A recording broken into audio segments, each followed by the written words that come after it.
what's up guys, it's Catalyst47 here, finally back with another video. Guys, I know it's been a long time coming in terms of making another video. It's been a couple months. I've just been working a lot recently. I think I said that in the last video too, but yeah, actually the last like 6 months, I've been having a lot of work, and recently I have been having a few more days off, but it's still like, because I work so much on my days off, I don't really want to do, this is not like a lot of work, but it's still, I have to do like more work to like, make the videos, edit them and all that stuff. So I don't really feel like doing more work, especially because my job is like 12-hour shifts, and a lot of days been working. So I've just been kind of lazy to actually make more videos on my days off. I kind of just want to relax. But right now, I kind of just got a little burst of motivation, I guess. I am almost done working all this extra overtime. Hopefully in the next like 2 weeks, I should not be working like 12 days in a row anymore. So when I go back to my schedule, my regular schedule, I should be able to make more videos, at least like 1 or 2 a week. So that's gonna be my goal when my job settles down a little bit with the work. I will finally try to keep like a more consistent upload schedule. And yeah, I guess little quick things I want to talk about. The format in the last few months. We had the ban list coming out in February, changed the format quite a bit. So I want to update. I want to quickly tell you guys, basically put out these videos to just tell you guys how I updated my Dragon Link deck and my BA deck. And then I will plan on showcasing another deck in the near future. That's going to be I haven't showcased on my channel yet, but BA and Dragon Link are like the ones I really like to play the most. So I wanted to update those. Well, I guess now we're in an even newer format ever since the Despia stuff came out. So basically I'm updating the deck for the post Despia structure deck. So yeah, for this video I'm going to do the Burning Abyss update. And then I will, in a couple of days, I'll release the Dragon Link. I'm going to try and record it. You're probably going to see me in the same shirt, but I'm going to try and record all my videos at the same time right now, that I have some free time. And then, like I said, a little burst of motivation. So, yeah, I'm going to do this BA, then I'm going to do Dragon Link, and then I'll probably... I'm still not ready with the other new deck. I might just wait on that until after, like, hopefully the new ban list comes out in the next few weeks. This month, hopefully, so... and then I'll probably update all my decks again, obviously after the ban list. I don't think much will change. I don't think I don't really think anything's gonna change for BA. I might not even update that. If I don't see if I don't change anything, then I'm not gonna update that. But Dragon Link, I feel like Dragon Link will probably change. I don't think anything will happen on the ban list of Dragon Link, but the way the format shifts, I think I'll have to change out like some of my, either siding cards or a few tech cards and all that stuff. But yeah. Without further ado, guys, I just want to get right into the BA deck profile, and yeah, let's get started. Alright guys, before we get started with the deck profile, I do want to make a little disclaimer. This list is based off of another YouTuber. I got my inspiration from his list from a couple weeks ago. His name is Drew, Traveler of the Burning Abyss. Go check out his channel. Really good, knowledgeable player, and I think he has a really good content and little BA videos. He does other decks too, but I think it's cool that he focuses a lot on BA as well. So yeah, this list is based off his build, and shout outs to him, man. Check out his channel, and I'll link it in the description, and let's get right into the deck profile. Because basically in this list, we are playing the hand trap version, which I've already been able to test it out a little bit, and I've liked the way it works. Because the trap one, I do think the trap is in some ways, like, I think the only reason I think traps in some ways is better than this version is just that, if like, let's say your graph gets interrupted, like Ash or something, and you can't really if you have to sit on Dante or something, that's it. Like, you sit on Dante, or if you don't have another BA to go into Beatrice or something, or if you if you open up like too many hand traps. Hand traps, it's fine, but still, like, if you get interrupted going first, I feel like the trap version is just better going first, because if you get interrupted, you can just, if you open up some trap cards, you can just set a couple pass, which I think have a little bit more impact in terms of the game, if you actually get to resolve the trap cards. But going second, I feel like this version is actually better, because the trap version doesn't play any hand traps. And I just feel like, again, certain decks not having hand traps or letting them full combo, the traps don't do enough sometimes. Even if you open up like a good trap like Torrential or Ice Dragons and like Solemn Strike, I feel like in today's meta it's just not enough sometimes. Or even if you're able to break your opponent's board, if you let them full combo, some decks have enough follow up that even if you break their board, they have the follow up anyways to keep playing. So I feel like this version is better for going second than the trap version. So that's why I've decided to play this version. I feel like going second is your deck for your deck to be like competitively good. I feel like you need to be able to go second, and this deck is definitely better for that. So let's get into it. We got for the BAs, triple Graph, triple Seer, and triple Scarm. So these are like obviously the more important names. Graph is your biggest starter / extender. Then you got Seer. I know in his build Drew did do 3 and 3. I mean, it's worked out pretty well so far, honestly. I'm still not sure how I feel about 3 though, like 100%, but it's not as bad as I thought it would be. Just because you don't normally want to open up Seer, and obviously having 3, you have a higher chance of opening it. But at the same time, you really need to open up like 2 names in order to play the game. I mean, you could say Tour Guide is a 1 card starter, but you never really want to open or start with Tour Guide on game like turn 1, just because, you know, decks playing hand traps. If you start with Tour Guide and you get negated, you can't do anything else. So I think having these and obviously Scarm just gets you the follow up. So you really want to maximize just to make sure to have the follow up, because in this deck obviously you don't have traps to sit back on. So you really need follow up, and I think 3 Scarm has worked out pretty well. So. But yeah, Seer's the only one that I'm kind of questioning, but so far it's worked out okay, because even though you don't want to open this card, you need names. I think having names, even if you have to use like Seer's special summon effect without getting the graveyard effect for that turn, I think it's more important to open up 2 names than having to worry about opening up like a Seer or something. So those are 3 ofs. Then we got just 1, 2 of, obviously, just a 2 Farfa. Yeah, I mean, I don't think you need 3 Farfa. Just you normally only resolve this honestly like once per duel, and that's normally enough. And you just want 2 just in case if you open up one of them in your hand, you still have another one in deck. I mean, even if you open up one of them in hand, if you keep it attached to like Dante, or if you're able to make Beatrice without actually having to, you know, just special summon back Dante with Seer, then you can just detach off Beatrice or Dante and then just get the banish effect anyways. But yeah, you wanna have one in deck most of the time, so that's why we play 2. And obviously, Farfa is a good interruption, being able to clear a body for the turn. And then for the 1-ofs, we got 1 Libic, 1 Alec, 1 Barbar, 1 Calcab, and I am playing 1 Rubik. I know in Drew's most updated list, he was playing 2 Alec. And I could definitely see why he would choose 2. I personally don't have 2 of these, so that's why I'm not playing a second one. But either way, like the Rubik, even though it doesn't have an effect, which kind of sucks, you really just want the different names, so you always have, you know, options to special summon. Because in this deck, honestly, opening up 3 or 4 BAs, or ideally probably 3, and then like, you know, a hand trap, or 1 or 2 hand traps, or even 4 BAs and 1 hand trap is normally okay, just because you can put 2 BAs on board if you don't normal, like, or if you, depending on which one's on board state and all that stuff, and then if they clear that, you have 2 more. So you just want the different names to be able to keep special summoning and keep pushing through your opponent's interruptions. So I feel like these, I really wanted to have as many names as possible. So Libic is obviously very good, helps you link climb, since it makes it so that your BAs don't get destroyed by their own effect. Alec is a negate, which I think is, Drew explained it in his video, it does come up more often now when, you know, for example with Despias, if you activate the, I forgot the one that lets you like search or special summon one of them from your deck, then you can chain Beatrice, send this, and then, you know, on resolution, whenever it gets summoned on a new chain link, Alec will negate the Despia monster that got summoned. So it's pretty good. Barbar, of course, for time. Calcab.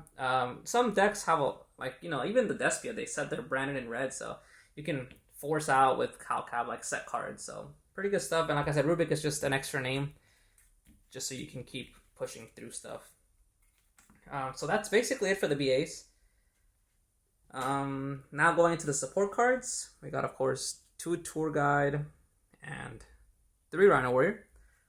Just Rhino Warrior is a little bit better in the format just because it doesn't lose to Ash. It loses to Imperm Baylor, but so does Tour Guide. And Tour Guide loses to Ash, so Tour Guide is just more vulnerable. Rhino Warrior is a little bit more flexible, but even so, they're just good cards that support BAs, and they synergize pretty well with all the BAs and stuff. Tour Guide you really just want for the follow-up with Skarm. That's how you want to play it, because normally by turn 3 or something, your opponent's already used some other interruption, so it's higher chance that your Tour Guide will be able to resolve. But yeah, that's why I'm playing those ratios, just because you really don't want to open up or start with Tour Guide turn 1, so I don't feel like you need 3. And the last card, or the last, I guess, summonable monster that you would normally summon is just the 1 Snow. And in this build, since you do focus a bit more on, I feel like you do focus more milling, so this Dante helps you get a lot of cards in grave, and then Snow, you can send it off Beatrice, and it's an interruption, so pretty good stuff.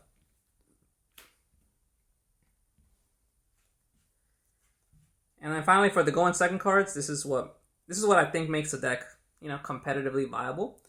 I got 3 Ash, 2 Ghost Bell, 2 Ghost Ogre, 3 Imperm, and 3 Forbidden Droplet. So we got, just 13 going second cards.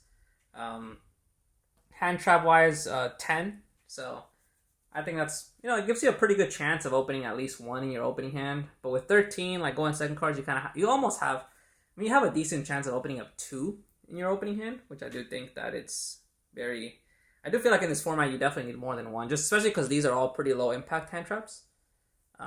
It's hard to play Nib or Gamma in this deck because, Nib, not a BA, and then neither is Gamma, so Gamma, you would have to use it on your opponent's turn, because on your turn, it's literally going to keep you from playing if you try to use it on your turn. And Nib, yeah, it can conflict pretty hard with the BA monsters, so I'd rather not risk it, and so we play all these, and Droplet is a pretty good board-breaking card, and, you can send BAs and you get all their effects, so you don't neg as hard with Droplet in this deck. So, yeah, that basically all my going second cards. I guess I'll get into that in a little bit. Because I am thinking of cutting. I guess I'll go over it once I finish this main deck profile. But that's it for the going second. I mean, obviously, Ash is the most generic and hits a lot of decks. Bell is good against the Despia stuff. Ogre is pretty good against the Brave stuff, which those are all still running rampant in the format. And then, of course, Imperm is just not once per turn, so I think it's pretty good. And Droplet Droplet helps you break boards. Now, for the rest of I guess these are just normal spell cards, we got 3 Prosperity. Of course, this is basically helps you dig deeper into your deck. This is either another BA name or another hand trap. That's basically what it is. It lets you dig deeper into your deck and see what you like. If you don't open up what you need in your opening hand completely, and you need something else like a second name or a hand trap to help to protect you for the follow-up turn, then yeah, you have this is one card that I am debating on cutting to 2, but I'm still testing this at 3, see how it goes, just because you don't ever want to open up multiples, to be honest. And then the last 2 cards, 1 Called By and 1 Foolish. Of course, Foolish is like really good. It can be a starter, it can be an interruption, because it can basically force things out, because without you having to summon anything, because you can Foolish any BA name. Calcap can bounce a set card. Alec can negate a monster effect on board. Things like that. Farfa can banish something. So it can be a starter or it can be an interruption. So I think or a bait, like I said, or it could be a bait. And then Called By, of course, is just, it helps your plays go through if you go first, or if you're trying to break a board against certain cards or monsters, it can come up clutch. So that's basically it. 40 cards in the main. Okay, 2 quick changes that I was thinking of doing. Like I said, cutting Prosperity down to 2, and possibly cutting Skarm down to 2. If I do these 2 changes, then what I would do is I would add in like 2 Effect Veiler, just to have 2 more hand traps.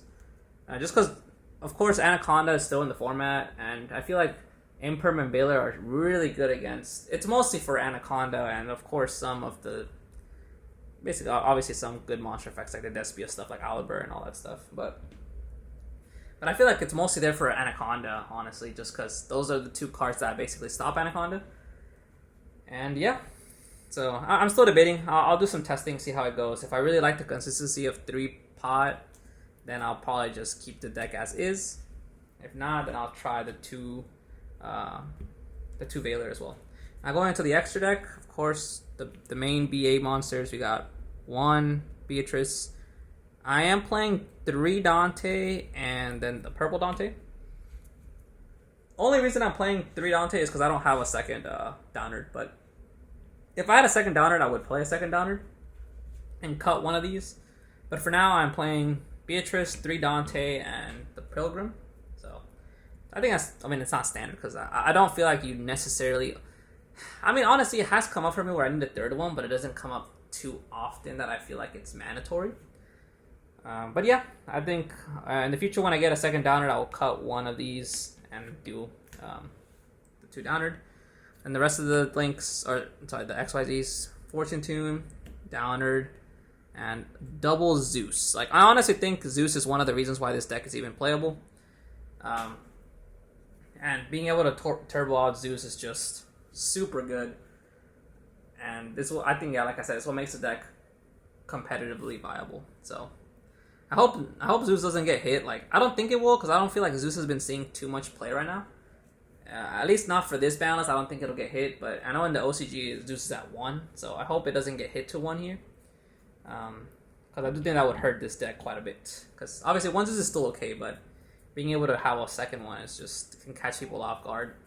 But yeah, I will get a second Downard in the near future for this deck. And then going into the links, we got 1 access code, the only link 4, and 1 unicorn, the only link 3. Yeah, those are the only ones access code is good for like ending the game, and it's pretty easy to get access code set up because your typical M board is IP and Beatrice, and if you can use Beatrice to detach Dante and then get a seer back, and then you can interrupt them by sending like Farfall or something or Snow. And then you can link with the Beatrice and the IP to go Unicorn, discard your Seer, and then special summon back out Dante. And then on your turn, you can just link the Dante and the Unicorn for Access Code Talker. So, pretty easy combo to set up. But yeah, and then it helps with the OTKs. And then Unicorn, of course, interruption with IP. For the couple link 2s, we got Nightmare Phoenix, IP, Cherubini, and Dark. So these are all the link 2s. Of course, your typical combo ends on Masquerena and Beatrice. Phoenix for the back row destruction. And then just another pretty good link 2. Cherubini for the link climbing. It's mostly what that card is for. And it's really good for link climbing just because you send your 2 BAs, you get effects, and then you can use this to send another BA, get more effects. And then Dark, of course, it's pretty good to take people's DPEs and all that stuff, and it's a generic monster easier to summon in this deck since every BA is Dark. So yeah, that's basically it for the extra deck. Going into the side deck, this is what I'm playing right now. I probably am going to make some changes in the near future, but for now, this is what I'm playing. 3 Lancia and 1 Token Collector. The Lancia hits almost every pretty good deck in the format right now. It's Sword Soul, it hits, you can hit Dragon Link, it can hit Phantom Knight, it can hit, a lot of different decks, and full of Wonderies, so, yeah, pretty good card. I'm only playing 1 Token Collector because it's pretty easy to get that card engraved with Beatrice. Again, to get good against all the Brave token stuff, against Sword Soul. So, yeah, got that. Then for the back row hate, we got 3 Lightning Storm and 3 Twin Twister. Lightning Storm is flexible. It can be back row or monster removal. And then, of course, Twin Twister. Just, again, this card, even though you discard a card, your BAs get their effect, so it's not as big of a neg. So, and it gets rid of 2 cards, which I think is... Cosmic can be good in some against certain decks, but I just feel like getting rid of 1 back row is not really always enough. And then, of course, Lightning Storm can clear out entire board. So I think it's good to have it as an option here. And plus, I don't think 3 back row destruction is enough. I feel like you need at least like 4 or 5. And then basically the going first cards, we got 3 anti-spell. I'm still not 100% sure how I feel about this card, because the card is very good. Well, actually, no. It's definitely very good if you open it up, but it can get a little awkward if you don't open it and it comes up later in the game. Because, you know, if this card stays on board, you can't special summon your BAs directly from hand.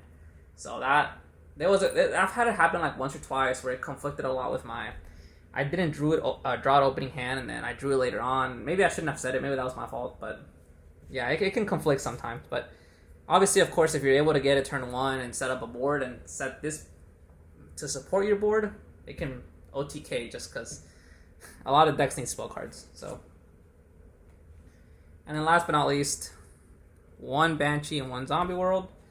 So of course, really easy to send off Beatrice, and then being able to activate Banshee. This is just auto wins against like Flow Wonderies, or even against decks like Dragon Link that need monsters to be dragons and all that stuff. So I think it's a pretty good little tech spice in the side deck.